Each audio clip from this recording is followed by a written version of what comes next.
जितने भी भाई इस वीडियो को देख रहे हैं, आप लोग थंबनेल देख के तो समझ ही गए होंगे दोस्तों। आज खेसारी फैंस को टावर वाला पावर दिखाने वाले हैं दोस्तों। तो इस वीडियो में लास्ट तक बने रहे दोस्तों और वीडियो को पूरा देखिएगा। नमस्कार दोस्तों, हम हैं बिकू, आप देख रहे हैं अपना चैनल बिकू भोजपुरी न्यूज। तो दोस्तों, बहुत भोजपुरी इंडस्ट्री में ऐसे विरोधी हैं खेसारी लाल यादव जी के, जो कि रात दिन लकीर के बात करते हैं दोस्तों जी। तो आप लोग के बता दें कि यहाँ पर देख सकते हैं झारखंड शो में खेसारी लाल यादव जी के फैन ने 40 फीट पे टावर पे चढ़ा हुआ है दोस्तों, खेसारी लाल यादव जी को देखने के लिए जी।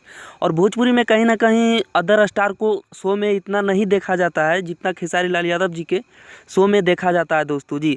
तो ये भी एक रिकॉर्ड है दोस्तों और ये भी एक लकीर है दोस्तों जी। तो जितने भी खेसारी फैंस इस वीडियो को देख रहे हैं, वीडियो को लाइक कर दीजिएगा और चैनल पर पहली बार आए हैं तो चैनल को सब्सक्राइब कर दीजिएगा दोस्तों। और उस विरोधियों तक ये वीडियो को जरूर शेयर कीजिएगा दोस्तों, जो लकीर के बात करते हैं। कहीं ना कहीं ये भी खेसारी लाल यादव जी एक नया लकीर खींच दिए हैं भोजपुरी इंडस्ट्री में। तो बहुत गर्व की बात है दोस्तों खेसारी लाल यादव जी के फैन के। तो बाकी जितने भी भाई हैं इस वीडियो को जरूर शेयर कीजिए दोस्तों।